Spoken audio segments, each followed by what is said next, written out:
Dear participant, अस्सलाम वालेकुम। आपको एवरीडे साइंस के अंदर मैं वेलकम करता हूं। लास्ट टाइम हमने जो टॉपिक किया था वो ब्लड के हवाले से था, जिसमें ब्लड की केमिकल कंपोजिशन और ब्लड की टाइप्स यानी ग्रुप्स को हमने स्टडी किया था।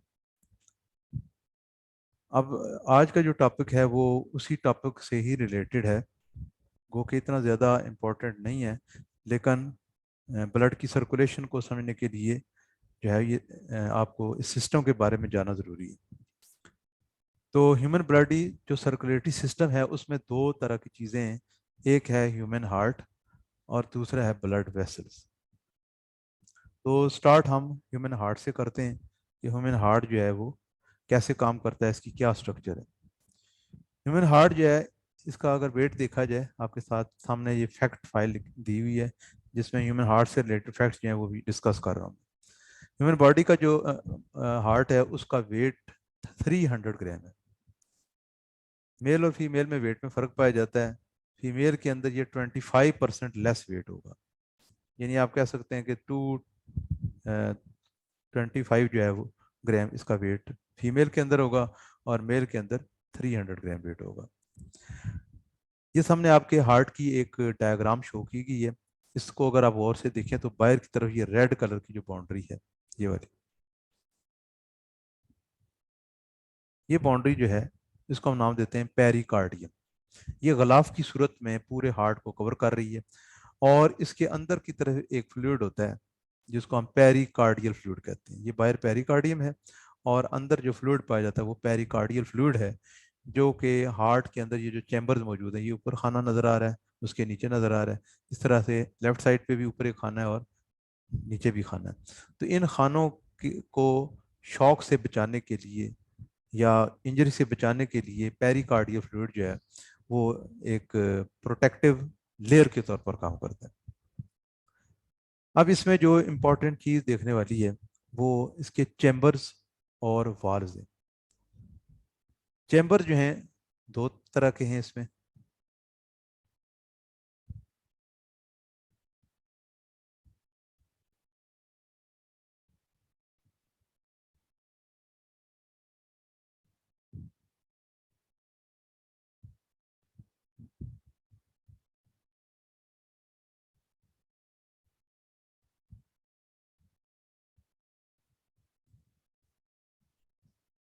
इसमें आप देखें दो तरह के चैम्बर हैं, एक एट्रियम है और दूसरा है वेंट्रिकल। ये आपके सामने एट्रियम शो किया गया और ये वेंट्रिकल शो किया। अब एट्रियम दो तरह के हैं, राइट एट्रियम जो हार्ट के राइट साइड पे वाक़ है, दूसरा है लेफ्ट एट्रियम। ये चैम्बर जो है ये आपको लेफ्ट एट्रियम है और यहाँ पे ये वाला हिस्सा जो है ये राइट एट्रियम। एट्रियम को हम आरिकल भी कहते हैं और इसके नीचे इसका प्लूरल जो है वो एट्रिया है। नीचे जो है वो वेंट्रिकल चैम्बर है, कॉनिकल शेप का नजर आ रहा है चैम्बर। ये राइट एट्रियम है और ये वाला लेफ्ट, सॉरी राइट वेंट्रिकल है और ये लेफ्ट वेंट्रिकल है। ऊपर एट्रिया है और नीचे वेंट्रिकल है। Right atrium, left atrium, right ventricle, left ventricle, ये चार चैम्बर्स हैं जिनके अंदर जो है वो ब्लड की मूवमेंट होती है। और ये चैम्बर जो है आपस में एक ओपनिंग के जरिए कनेक्टेड हैं। आप देखें राइट एट्रियम से ओपनिंग है जो कि राइट वेंट्रिकल में खुल रहा है, राइट वेंट्रिकल में ओपनिंग है जो कि ये बड़ी एक वेसल जिसको हम पल्मोन एorट पल्मोनरी आर्टरी कहते हैं, उसके अंदर ये जा रही है। जबकि लेफ्ट साइड पे जो राइट एट्रियम है ये इस चैम्बर के जरिए राइट वेंट्रिकल में खुल रहा है और राइट वेंट्रिकल इस चैम्बर के जरिए खुल रहा है किसके अंदर, एओर्टा के अंदर, जो कि बैक साइड पे चक्कर काट के आ रही है और चक्कर काटने के बाद ये नीचे की तरफ जो है वो मूव करती है। अब इसमें जो एक और चीज़ इंपॉर्टेंट है वो इसके अंदर मौजूद वॉल्व्स हैं। अब ये भी हो सकता है कि ब्लड एट्रिया से वेंट्रिकल में और वेंट्रिकल से वापस इसमें जाए, तो इसको चैम्बर को बंद करने के लिए बिल्कुल ऐसी जैसे एक घर का दरवाज़ा होता है या खिड़कियाँ होती हैं, वो अगर खोल दें तो एयर अंदर आती है, बंद कर दें तो एयर जो है वो नहीं आ सकती। तो इस तरह से ब्लड की सर्कुलेशन को कंट्रोल करने के लिए इसके अंदर वाल्व्स होते हैं और इसमें दो तरह के वाल्व हैं। एक वो वाल्व है जो कि एट्रियम और वेंट्रिकल के दरमियान मौजूद है, और दूसरे वो हैं जो कि वेंट्रिकल और वेसल के दरमियान मौजूद है। अब राइट एट्रियम और राइट वेंट्रिकल इसके दरमियान जो वाल्व मौजूद है उसको हम ट्राइकस्पिड वाल्व का नाम देते हैं, क्योंकि इसके अंदर 3 मेम्ब्रेन होती हैं जो कि ब्लड की सर्कुलेशन को कंट्रोल कर रही हैं। तो जैसे ही ब्लड जो है वो ऊपर से नीचे आता है ये ओपन हो जाते हैं, और जब पीछे जाने की कोशिश करता है ये वाल्व जो है वो बंद हो जाते हैं।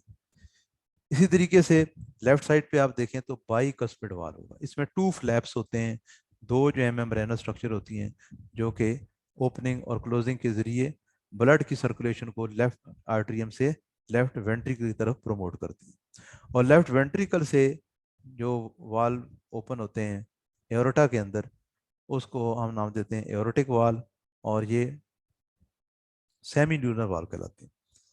तो एक वो वाल्व है जो कि एओर्टा की तरफ वाक़ है, जिसको हम एओर्टिक सेमी न्यूनर वाल्व कहते हैं।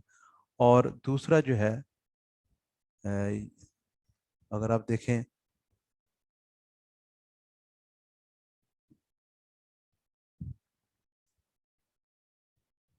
पल्मोनरी सेमिनल वाल्व है, ये दिखाया गया है। ये पल्मोनरी वाल्व पल्मोनरी आर्टरी के अंदर ब्लड को सप्लाई कर रहा है। तो पल्मोनरी आर्टरी राइट और लेफ्ट साइड पे टर्न होती है, एक राइट लंग की तरफ जा रही है, दूसरी लेफ्ट लंग की तरफ जाती है। तो इस तरह से हार्ट से ब्लड जो है वो लंग्स की तरफ चला जाता है। लंग्स में जो है वो ऑक्सीजन इसको मिलती है, ये ऑक्सीडाइज हो जाता है। तो आर्टरीज ऐसी हैं जो कि ब्लड को हार्ट से बॉडी ऑर्गन की तरफ लेकर जा रही है। तो पल्मोनरी आर्टरी जो ब्लड लेकर जा रही है वो डी ऑक्सीनेटेड ब्लड होगा, और जो पल्मोनरी वैन ब्लड लेकर आ रही है लंग से वो क्या होगा, ऑक्सीनेटेड ब्लड होगा। डीऑक्सीनेटेड ब्लड जो है वो पूरे बॉडी से आ रहा है, किसके जरिए, वेना केवा के जरिए। ऊपर की तरफ ये वाक़या है, ये सुपीरियर वेना केवा है, और नीचे की तरफ ये क्या होता है, इन्फीरियर वेना केवा है। तो ये इन्फीरियर और सुपीरियर वेना केवा जो है एक चैम्बर के अंदर खुलते हैं, और सेम जो कॉमन चैम्बर है वो ओपन होता है राइट एट्रियम के अंदर। और राइट एट्रियम में ये जो ब्लड बॉडी से आ रहा है ये क्या है, डी ऑक्सीनेटिव ब्लड है। ये डी ऑक्सीनेटिव ब्लड जो है वो वेंट्रिकल में जाता है, वेंट्रिकल से फिर ये पल्मोनरी आर्क यानी मेन आर्टरी के अंदर जाएगा, और वहां से पल्मोनरी आर्टरीज के अंदर जाता है जो कि राइट और लेफ्ट एट्रिया के अंदर आर्टरी के अंदर तकसीम है। जब लंग्स में ब्लड जाता है तो ये डी ऑक्सीनेटिव ब्लड ऑक्सीनेटिव ब्लड में कन्वर्ट हो जाता है, यानी ऑक्सीजन इसमें से निकल जाती है, कार्बन डाइऑक्साइड इसमें से निकल जाती है, और ऑक्सीजन इसके अंदर एंटर हो जाती है। तो ये ऑक्सीजन वाला ब्लड जो ऑक्सीनेटिव ब्लड कहलाता है, ये पल्मोनरी वैन के जरिए एंटर होता है, किसके अंदर, राइट लेफ्ट एट्रियम के अंदर।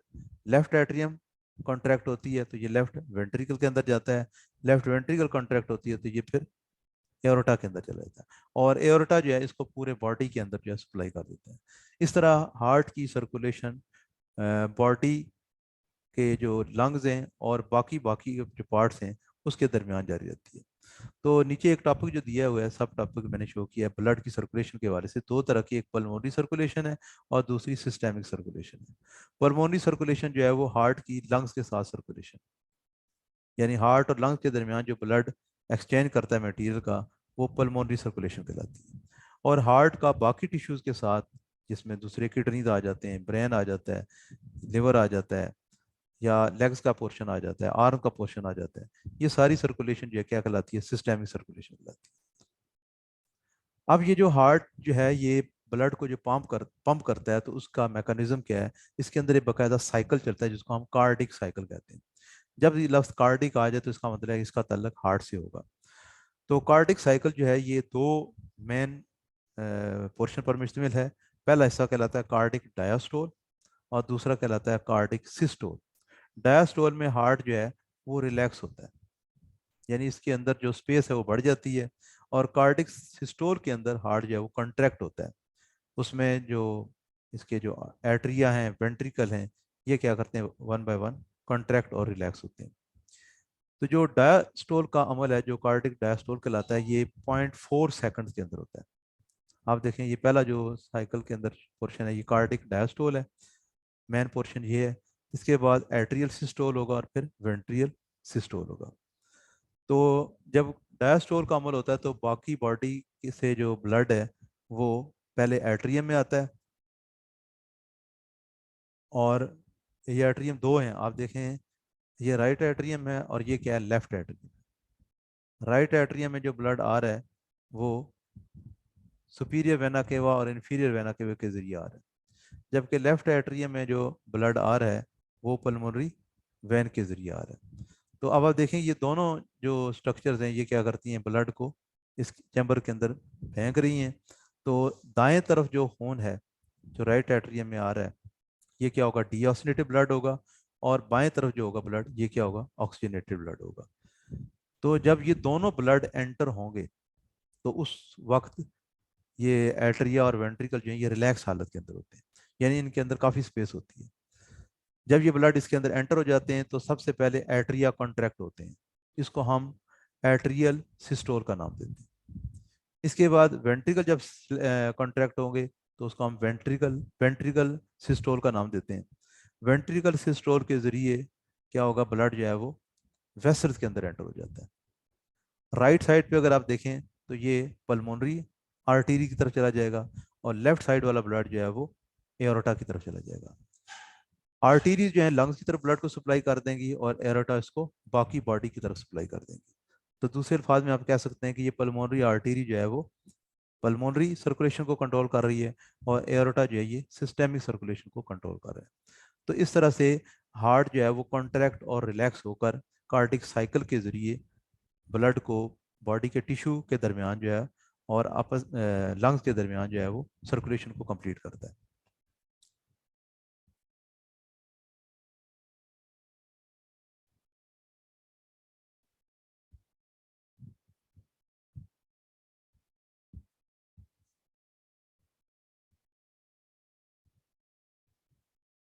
इसी टॉपिक से रिलेटेड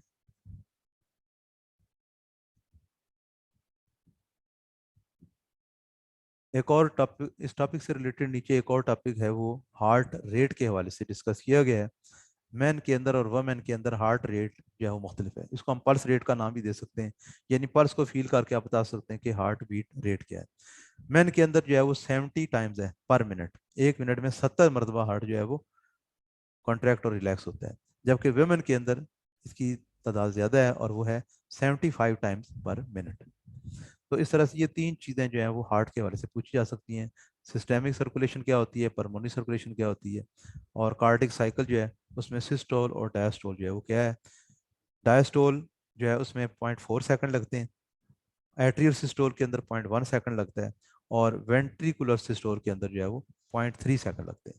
तो टोटल टाइम जो है वो 4 + 1 5 और 5 3 8, यानी 0.8 सेकंड के अंदर ये पूरी सर्कुलेशन जो है वो कंप्लीट होती है। यानी कार्डिक साइकिल जो है इट कंप्राइजेज 0.8 सेकंड्स।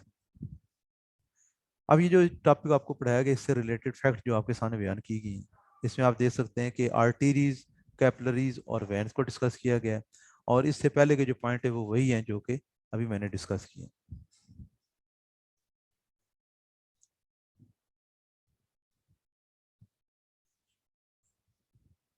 एक तो वेट के बारे में डिस्कस किया, आपको बताया कि वेट जो है वो 300 ग्राम है।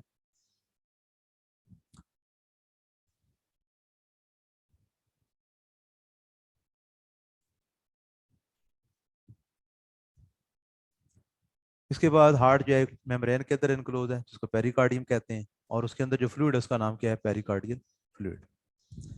फिर फीमेल के अंदर हार्ट के वेट का बताया कि 25% जो है वो कम है एज कम्पेयर टू मेल। इसके बाद हर कार्डिक साइकिल जो है उसमें 0.8 सेकंड लगते हैं, ये भी पॉइंट नोट करने के काबिल है। फिर सबसे बड़ी आर्टरी जो है वो एओर्टा है, जो कि आपको यहाँ डायग्राम के अंदर शो की गई है, और इसका डायमीटर जो है वो 1 इंच है। इसके बाद right atrium receive deoxygenated blood from the body, while left atrium receive oxygenated blood from the lungs. तो ये राइट और लेफ्ट एट्रियम भी दोनों शो किए गए, ये भी डिस्कस हो चुका है। बाइकस्पिड वाल, ट्राइकस्पिड वाल, इनके बारे में डिस्कस कर लिया। तो ये कुछ इंपॉर्टेंट पॉइंट है जो इससे रिलेटेड जो है पूछे जा सकते हैं। अब हम इसकी ब्लड वेसल की तरफ आते हैं कि ब्लड के अंदर जो है वो जो हार्ट के साथ जो ब्लड वेसल्स हैं वो कौन सी अटैच हैं और वो कैसे काम करती हैं। तो 3 टाइप्स ऑफ ब्लड वेसल्स के अंदर पाई जाती हैं। जिससे पहले नंबर आ जाती हैं आर्टरीज, दूसरे नंबर पर आ जाती हैं कैपिलरीज, और तीसरे नंबर पर आ जाती हैं वेन्स। आर्टरी का मेन फंक्शन है कि ये ब्लड को हार्ट से परे लेकर जाती है। कैपिलरीज जो हैं ये स्मॉलेस्ट ब्लड वेसल हैं, सबसे छोटी ब्लड वेसल का डायमीटर सबसे कम होता है, और इतना कम डायमीटर होता है कि ब्लड के सेल्स एक लाइन में या एक कतार बना के इसके अंदर मूव करते हैं, यानी दो सेल्स इकट्ठे इसमें से जा नहीं सकते। तो ये कैपिलरीज काम क्या करती हैं, ये एक्सचेंज ऑफ मटेरियल करती हैं between blood and tissue fluid, यानी जो जो टिश्यू हैं और ब्लड के दरमियान फ्लूइड है उसके दरमियान एक्सचेंज होती है। कौन से मटेरियल है उसमें, ऑक्सीजन भी हो सकती है, फूड के न्यूट्रिएंट्स हो सकते हैं, वेस्ट मटेरियल हो सकते हैं। इसके बाद तीसरे नंबर पर वेन्स आ जाती हैं। These carry blood toward the heart, heart की तरफ जो वेसल आ रही है उनको हम वेन कहेंगे, जो हार्ट से परे लेकर जा रही हैं वो आर्टरीज, और जो टिश्यू में वेन्स और आर्टरीज का कनेक्शन बना रही हैं वो है कैपिलरीज। और ये कैपिलरी सबसे बारीक नालियाँ हैं और ये एक्सचेंज ऑफ मटेरियल का काम कर रही है। अब हम इनको ज़रा इन डिटेल देखते हैं कि ये कैसे काम करती हैं।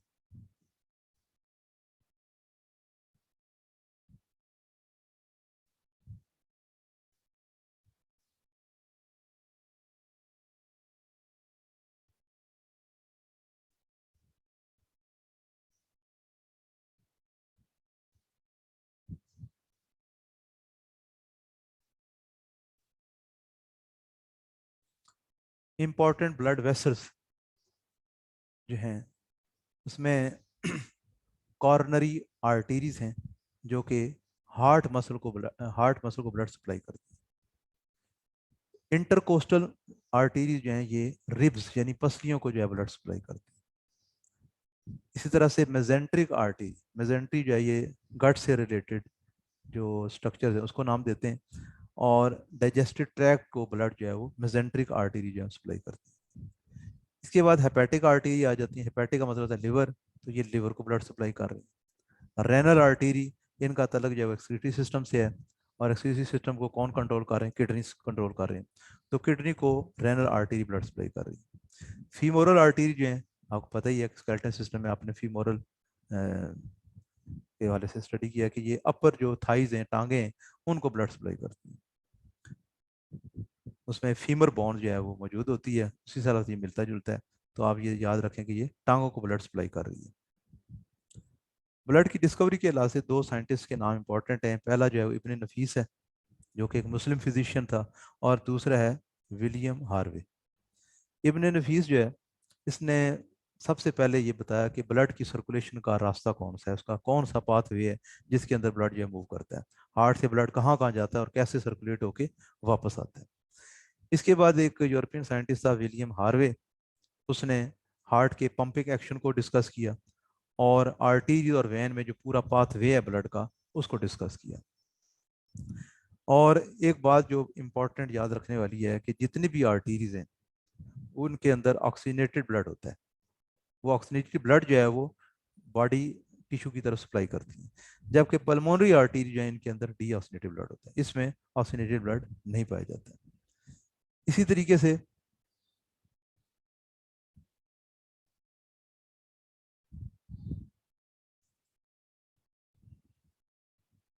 जितने भी वेन्स हैं स्वाय पल्मोनरी वेन्स के, उनमें डी ऑक्सीनेटेड ब्लड होता है, और सबसे छोटी जो आर्टरी है उसको हम आर्टीरियोल का नाम देते हैं। ये सबसे छोटी आर्टरी है, इसको हम नाम देंगे आर्टीरियोल। तो आर्टरीज डिवाइड होकर आर्टीरियोल बनाती हैं, आर्टीरियोल कैपिलरी के साथ कनेक्टेड होती हैं, कैपिलरीज जो हैं वो फिर वेन्यूल्स के साथ कनेक्टेड होती हैं, वेन्यूल्स मिलकर बड़ी वेन्स बनाती हैं। तो बड़ी जो वैन है वो वेना केवा है, बड़ी आर्टरी जो है वो एओर्टा है, छोटी वेन्स को हम वेन्यूल कहते हैं, छोटी आर्टरीज को हम आर्टीरियोल का नाम देते हैं, और सबसे छोटी जो वेसल्स हैं वो कैपिलरीज हैं। और कैपिलरीज के लिए उर्दू में एक लफ्ज़ इस्तेमाल होता है मुंह रगें, यानी बाल की तरह बारीक होती है। आप अंदाज़ा करें कि कुदरत का कमाल देखें कि बाल की तरह बारीक नालियों के अंदर ब्लड के सेल जो है वो मूव कर रहे हैं, और किस तरह मूव करते हैं, एक लाइन के अंदर मूव करते हैं, बड़ी स्लोली मूव करते हैं, जिसकी वजह से एक्सचेंज ऑफ मटेरियल जो है वो बड़ी इजीली हो सकती है। किसके दरमियान होती है, ब्लड और टिश्यू के दरमियान। एक और बात जो इसमें इम्पोर्टेंट है वो ये है कि जब ब्लड हार्ट से निकलता है तो उसका प्रेशर जो है वो ज़्यादा होता है, लेकिन जो जो ये दूर होता जाता है, इसका प्रेशर जो है वो कम होता जाता है, यहाँ तक कि कैपिलरीज में ब्लड का प्रेशर काफ़ी हद तक कम हो चुका होता है। इतना कम हो जाता है कि एक्सचेंज ऑफ मटेरियल जो है वो बड़ी इजीली हो सकती है। और जब एक्सचेंज हो जाती है तो इसके बाद ब्लड जो है वो वेन्यूल से वेन्स और वहाँ से होता हुआ हार्ट की तरफ वापस आ जाता है। तो इस तरह से ये पूरा एक साइकिल कंप्लीट होता है, ब्लड की सर्कुलेशन जो है वो कंप्लीट होती है। इसमें जो इंपॉर्टेंट चीज़ें याद रखने वाली डिस्कवरी के वाले से साइंटिस्ट के नाम आपको पता होना चाहिए। इसके बाद आपको पता चाहिए कि आर्टरीज, वेन्स और कैपिलरीज, इनमें क्या फ़र्क है। फिर आपको ये पता होना चाहिए कि कौन सी आर्टरी या कौन सी वैन जो है वो कौन से ऑर्गन की तरफ ब्लड सप्लाई कर रही है या वहाँ से वापस हार्ट की तरफ लेकर आ रही है। हम मिसाल के किडनी के अंदर मैं नाम इस्तेमाल करता हूँ रेनल आर्टरी, तो रेनल वैन किडनी से ब्लड हार्ट की तरफ लाएगी, जबकि रेनल आर्टरी क्या हो करेगी, किडनी की तरफ ब्लड को सप्लाई करेगी। तो जो भी ऑर्गन है उससे रिलेटेड जो आर्टरी का नाम है वही जो है वो वैन का नाम होगा। तो इसलिए आप एक ही नाम अगर आप याद कर लेते हैं तो आप दोनों तरह के पॉइंट के लिए इस्तेमाल कर सकते हैं, यानी आर्टरी के तौर पर भी और वैन के तौर पर भी। मतलब रेनल का लफ्ज़ इस्तेमाल करते हैं तो इसका मतलब किडनी से रिलेटेड है। अगर आर्टरी है तो ये ब्लड सप्लाई कर रही होगी, और अगर वैन है तो किडनी से ब्लड जो है वो वापस हार्ट की तरफ ला रही होगी। ये तो आपका पूरा एक टॉपिक था। इससे रिलेटेड जो एमसीक्यूज हैं ये 8 मैंने दिए हैं, इसको आप करें तो आपकी प्रैक्टिस हो जाएगी। इसके अलावा अगर कोई क्वेश्चन हो, कोई पॉइंट हो आपने डिस्कस करना हो तो आप पूछ सकते हैं। ओके, अल्लाह हाफिज़।